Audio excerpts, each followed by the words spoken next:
안녕하십니까. 오늘은 인문학 강의 이기주의자의 딜레마 그 첫 번째 영상으로 진행을 합니다. 이게 1번에서 보면 작은 소 주제가 10번까지 있는데 양이 많아요.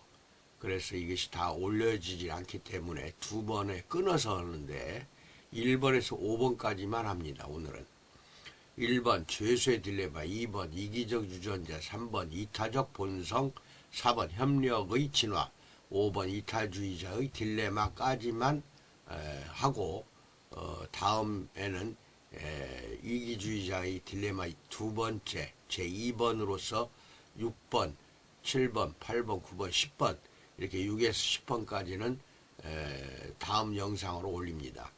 오늘 이 영상은 합동연합학술원 TV 유튜브에 검색을 하시면은 1575회차 영상으로 올라가게 됩니다. 1575회차니까 기억하시기 바랍니다. 이기주의자의 딜레마입니다. 죄수의 딜레마에 대해서 먼저 말씀드립니다. 당신은 두 명의 범죄 용의자를 신문하고 있는 수사관입니다. 두 용의자가 공범이라는 심증을 갖고 있지만 지금까지 확보한 증거는 없기 때문에 자백에 의존할 수밖에 없습니다. 당신은 두 용의자에게 혐의를 동시에 인정하면 10년 형기 중에서 둘 다 5년씩을 감해주겠다고 제안합니다. 또 둘 다 혐의를 부인할 경우에는 범죄를 증명하기가 쉽지 않아 둘 다 2년 정도 감형될 것이라고 말합니다. 그러나 한 사람이 범행을 자백한 후 상대에게 죄를 뒤집어 씌우면 그에게 형기 10년이 추가되는 대신 자백한 용의자는 무죄로 석방됩니다. 당신은 솔깃한 제안을 한 다음 용의자들을 각각 방에 가둡니다. 두 용의자의 셈법은 복잡해집니다. 그들도 공범관계를 인정하는 것이 서로에게 최선이라는 것을 알고 있습니다. 그러나 친구에게 범죄를 뒤집어 씌운다면 자신은 무죄로 석방이 됩니다. 문제는 상대방도 같은 생각을 하고 있다는 것입니다. 만약 두 사람이 의논할 수만 있다면 동시에 자백할 가능성이 높습니다. 하지만 두 사람은 동시에 대답하거나 서로 어떤 대답을 할지 몰라야 합니다. 그렇지 않으면 나중에 대답하는 사람이 배신할 가능성이 있습니다. 이를 정리하면 다음과 같습니다. 1. 둘 다 인정할 경우 5년 감형. 2. 둘 다 부인할 경우 2년 감형. 3. A가 인정하고 B가 배신할 경우 A는 20년, B는 무죄. 4. A가 배신하고 B가 인정할 경우 A는 무죄, B는 20년. 이렇게 네 가지 경우가 발생합니다. 이제는 당신이 용의자 A라고 가정해 봅시다. 당신에게 가장 이로운 것은 4번 경우가 되고 가장 해로운 것은 3번 경우입니다. 이는 상대방에게도 마찬가지입니다. 당신은 친구와 협력해서 5년을 감형받고 싶지만 친구가 배신할 가능성이 있다는 것입니다. 그럴 경우 당신은 최악의 선택을 한 것이 됩니다. 둘 다 부인하더라도 10년 중 2년이 감형되는 것은 별 의미가 없습니다. 친구도 당신과 같은 생각입니다. 이제 당신은 어떤 선택을 할 것인가요? 이 게임에서는 두 사람 중 한 사람이 배신해야만 나머지 한 사람이 최선의 결과를 얻게 됩니다. 당신에게 최악은 3번이며 그 다음은 2번입니다. 친구도 당신과 같은 생각이므로 최악을 피하려면 서로 배신하는 것이 유리합니다. 결국 두 사람은 모두 범죄를 부인하게 됩니다. 이와 유사한 게임으로 미국의 인지과학자 더글러스 호프스테더가 제시한 늑대의 딜레마가 있습니다. 고등학교 학생 10명을 각각 작은 칸막이 안에 앉혀 놓습니다. 이들 앞에는 버튼 하나가 놓여 있고 버튼을 누르면 중앙 컴퓨터에 표시가 됩니다. 학생들은 버튼 위에 손가락을 올려놓습니다. 실험을 주관하는 사람은 이들을 위해 1만 달러를 준비해 두고 있습니다. 만약 아무도 버튼을 누르지 않고 10분을 기다리면 10명에게 각각 1000달러씩 나누어 줄 계획입니다.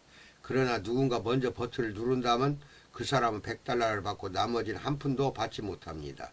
합리적 인간이라면 게임에 참여한 10명이 차분하게 10분을 기다렸다가 $1000씩 받는 것을 선호할 것입니다. 그러나 더 영리한 사람은 가장 먼저 버튼을 누를 것입니다. 오직 그에게 그만이 $100를 받고 다른 사람 한 푼도 받지 못할 것이기 때문입니다. 그러나 더 영리한 사람은 이를 알고 있기 때문에 그보다 먼저 버튼을 누르려고 할 것입니다. 따라서 게임이 반복되면 자리에 앉자마자 서로 버튼을 누르는 혼란이 발생할 것입니다. 상호 협력은 모두에게 이익을 안겨줍니다. 하지만 우리는 함께 게임에 참여한 상대방을 완전히 믿을 수 없습니다. 인간 본성을 연구하는 분야의 게임 이론이 끼친 영향은 지대합니다. 본래 게임 이론은 프린스턴 대학교의 수학자 존 폰 노이만과 경제학자 오스카 모르겐슈테른이 1944년 게임 이론과 경제 행동을 출간하면서 세상에 알려졌습니다. 포커 게임에서 승리할 수 있는 수학적 방법을 모색했던 노이만은 게임 이론이 경제학에도 유용할 것이라는 아이디어를 떠올렸고 이 연구의 동료 교수인 오스카 모르겐슈테른을 참여시켰습니다. 두 사람의 게임 이론은 한동안 주목받지 못했으나 제2차 세계대전 이후 미국과 소련이 냉전세 체계에 돌입하면서 미 군부의 관심을 끌었습니다.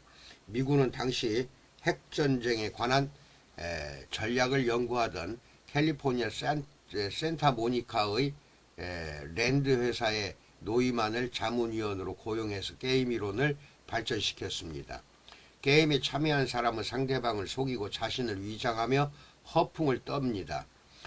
노이만은 이런 상황 속에서 사람들은 자신의 이익을 계산하며 합리적으로 선택한다는 것을 수학적으로 증명했는데 이것을 최소 최대 정리라고 불렀습니다. 적절한 사례를 떠올려 봅시다. 당신은 집에서 기다리고 있는 두 아이를 위해 맛있는 케이크를 사서 귀가했습니다. 그런데 아이 둘이 케이크를 어떻게 자를지를 놓고 고민하기 시작합니다. 보다 못한 당신이 케이크를 두 조각으로 잘랐다고 합시다. 두 아이는 여전히 상대방의 케이크가 더 크다고 생각할 것입니다. 이때 가장 좋은 방법은 한 아이에게 케이크를 자르게 하고 케이크를 자르지 않은 아이가 먼저 케이크 조각을 선택하도록 하는 것입니다. 그렇게 하면 케이크 조각을 자르는 아이는 최선을 다해 균등하게 케이크를 자를 것입니다. 케이크를 자를 권리를 빼앗긴 아이 역시 불만이 없습니다. 케이크를 선택할 권리가 있기 때문입니다. 이렇게 합리적 선택을 하는 것이 최소 최대 정리의 한 예가 될 수 있습니다. 대부분의 게임은 제로섬 게임입니다. 승리가 1의 효용을 얻는 것이라면 패배는 1의 효용을 잃는 것입니다. 따라서 효용의 합은 제로가 됩니다. 두 사람이 참가한 제로섬 게임에서는 상대방이 패해야만 이길 수 있습니다. 그러므로 경쟁자와의 협력은 불가능합니다. 그러나 여러 사람이 참여하는 게임에서는 다른 사람과 동맹을 맺으면 승리할 수 있습니다. 짜고 치는 고스톱에서 두 사람이 한 사람을 이길 수 있는 것과 같습니다. 그래서 여러 사람이 모인 사회는 기만과 협잡, 사기가 판을 치게 됩니다. 노이만의 연구는 다양한 게임 이론을 탄생시켰습니다. 죄수의 딜레마 게임은 1950년 랜드 회사에서 일하던 메릴 플러드와 멜빈 드레셔가 만든 모델에서 시작되었습니다.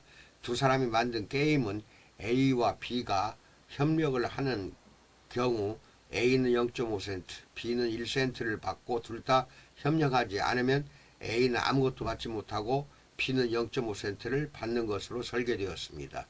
이후 랜드 회사의 자문역을 맡고 있던 프린스턴 대학교의 엘버트 터커가 이 게임을 재구성해서 죄수의 딜레마라고 명명했던 것입니다.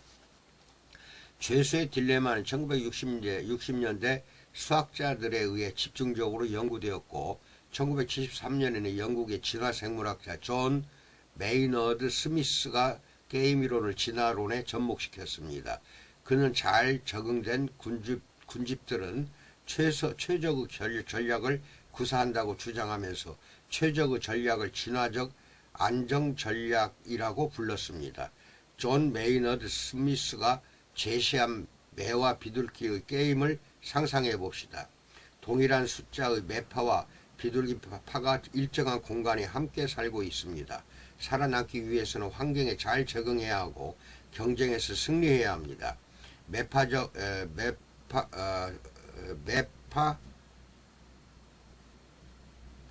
매파끼리의 경쟁은 어느 한쪽이 치명적 손실을 입을 가능성이 높습니다. 하지만 비둘기파끼리는 치명적 손실을 입히지 않습니다. 반면 매파와 비둘기파가 싸우면 비둘기파는 매파에게 매번 패할 수밖에 없습니다. 그렇다면 경쟁에서 승리하는 매파가 비둘기파를 물리치고 집단을 지배하게 될 것입니다. 정말 그럴까요? 우리가 살아가는 사회에도 이기적이고 공격적인 집단이 존재하지만 이들이 세상을 지배하는 것은 아닙니다. 이는 매파와 비둘기파의 존재 조건이 어느 한쪽에 일방적으로 유리한 것이 아니라는 것을 의미합니다. 비둘기파 내에 매파 돌연변이가 한 마리 태어났다고 가정해 봅시다. 그는 모든 비둘기와의 싸움에서 승리하게 되고 결국에는 자신의 유전자를 후손에게 물려줄 것입니다.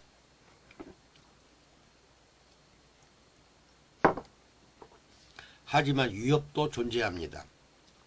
비둘기파 내에서 지위가 높아질수록 매파가 되고 싶어하는 비둘기들이 생겨나고 결국엔 매파가 되기 위해 경쟁할 것입니다.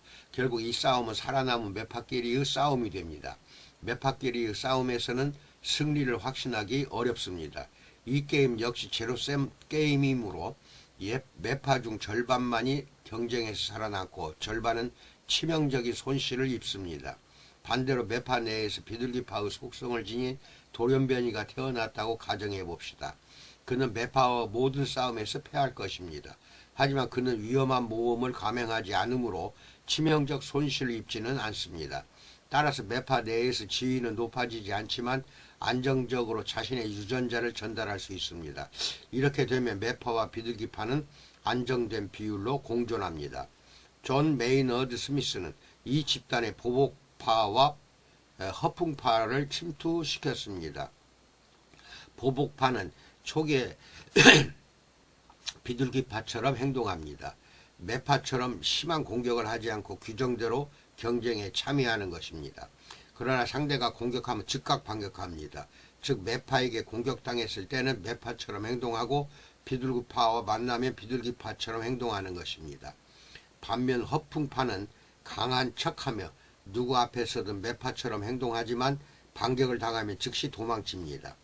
컴퓨터 시뮬레이션 실험 결과 보복파만이 진화적으로 안정적임이 밝혀졌습니다. 매는 비둘기를 가볍게 이기지만 다른 매와 싸우면 피투성이가 됩니다. 반면 비둘기는 게임을 반복하면서 유순한 특성을 장점으로 활용합니다.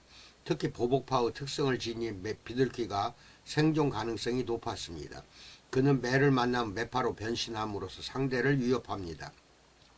초기에는 비열한 전략을 구사하는 자들이 우세하지만 이들끼리의 경쟁에서 치열해지면서 수가 점차 줄어들고 결국에는 보복파가 유일한 지배자가 됩니다. 매와 비둘기 게임은 악한 자가 착한 자를 항상 이길 것 같지만 결코 그렇지 않다는 사실을 보여주게 됩니다. 어느 한쪽의 일방적인 승리는 존재하지 않습니다. 혼합 전략을 선택하는 자의 적응성이 높아지기 때문입니다. 그래서 인간 사회는 선한 자와 악한 자가 안정적인 비율로 공존하고 있는 것입니다. 여기까지가 1번 죄수의 딜레마, 2번 이기적 유전자에 대해서 설명합니다. 1975년 에드워드 윌슨의 사회생물학 새로운 통합이 출간되었습니다. 이 책은 출간되자마자 격렬한 논쟁을 불러일으켰고 윌슨은 수많은 반대자들에게 휩싸였습니다. 반대편에 선 사람들은 대부분 사회학자와 인류학자들이었습니다. 이들은 유전자 결정론이 사회적 모순을 유전적으로 정당화하고 사회적 특권과 차별을 정당화한다고 비난했습니다. 사회생물학의 출발은 순탄치 않았습니다. 윌슨이 몸담고 있던 하버드 대학교에서는 성토대회가 열렸고 그의 강의실은 퇴진을 외치는 학생들로 가득 찼습니다. 1978년 윌슨이 미국 과학발전협회에서 연설할 때는 성난 시위자가 물세례를 퍼붓는 일까지 벌어졌습니다. 수컷의 생식 전략을 정당화했다는 점에서도 페미니스트들의 강한 반발을 샀습니다. 그는 가부장적 제도를 지지하는 우파로 매도되었습니다. 더구나 1983년에는 미국 인류학회가 마거릿 미드를 비판한 데릭 프리먼의 마거릿 미드와 사모아라는 책을 비과학적이고 무책임한 보고서라고 선언했습니다. 하지만 지지자도 있었습니다. 1976년 옥스퍼드 대학교의 생물학자 리처드 도킨스가 이기적 유전자를 출간함으로써 윌슨은 강력한 지원자를 얻게 되었습니다.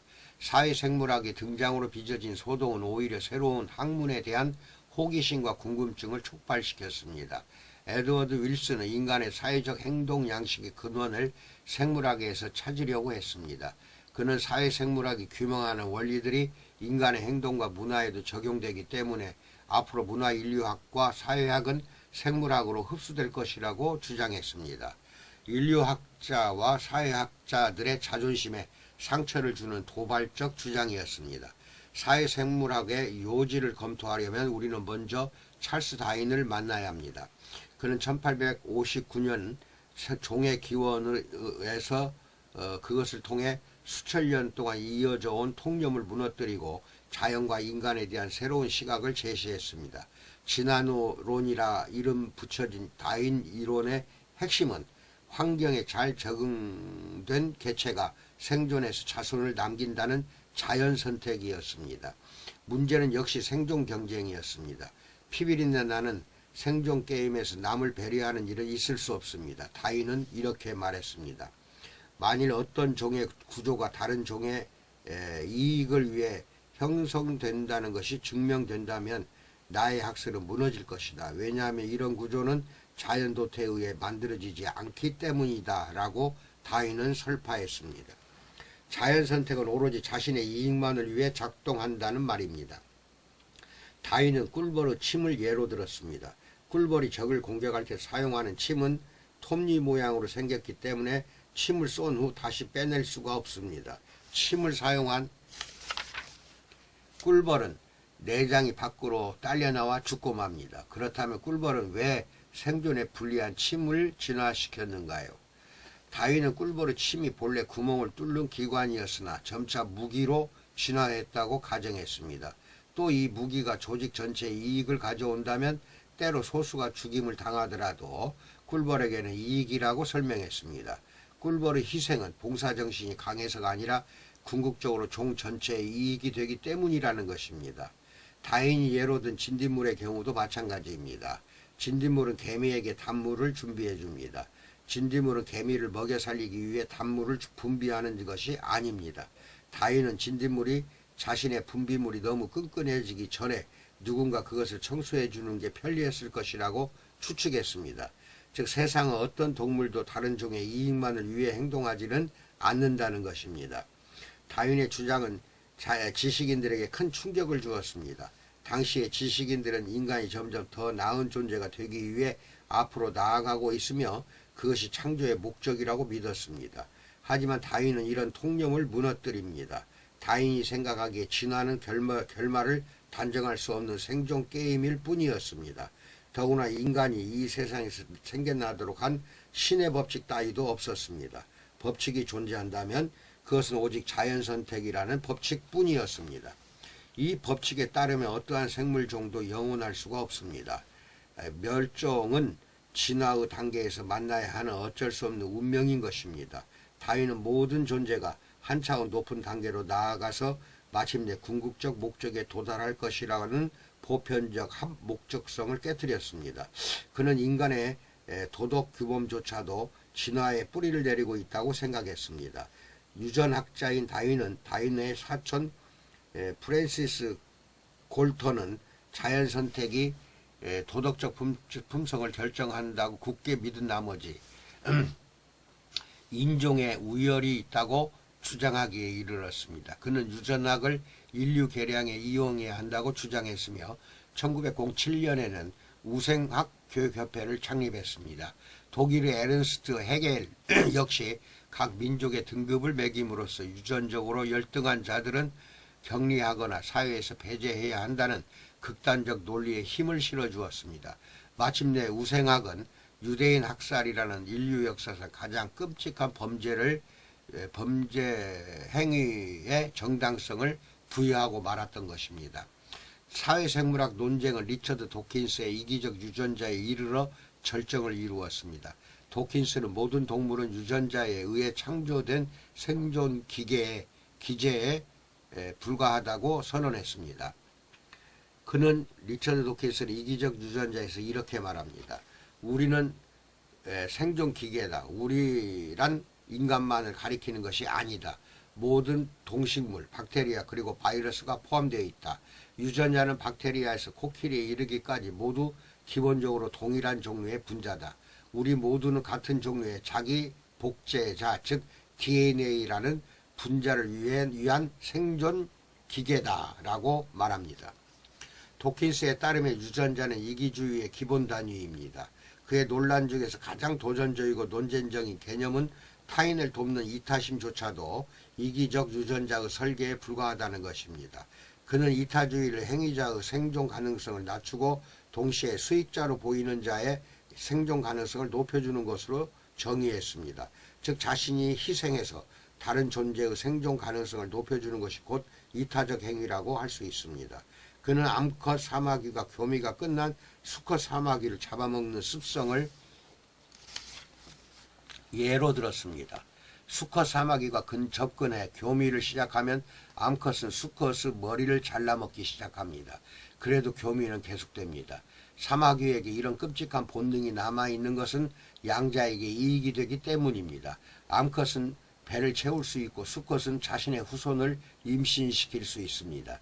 펭귄도 좋은 예입니다. 펭귄은 천적인 바다 표범이 우글거리는 바다로 나가기를 주저하다가 한 마리가 뛰어들면 함께 뛰어듭니다. 이 과정에서 어떤 펭귄은 동료 한 마리를 바닷속으로 먼저 밀어넣기도 합니다. 엉겹길에 바다 표범의 먹이로 받쳐진 한 마리의 희생으로 펭귄 집단은 생존 가능성을 높입니다. 모든 생물체의 목적은 자신의 유전자를 후손에게 전달하는 것입니다. 이타적으로 보이는 행위조차도 실제로는 유전자의 이기적 목적에 봉사하기 위한 것입니다. 그렇다면 인간은 유전자를 나르는 일종의 짐꾼이거나 운전자에 불과합니다. 말하자면 인간은 유전자의 노예인 것입니다. 더구나 유전자는 이기적이므로 남을 돕고자 하는 행위마저 유전자의 이기주의로 귀착이 됩니다. 반대자들은 인간이 유전자의 꼭두각시라는 주장을 결코 받아들일 수 없었습니다.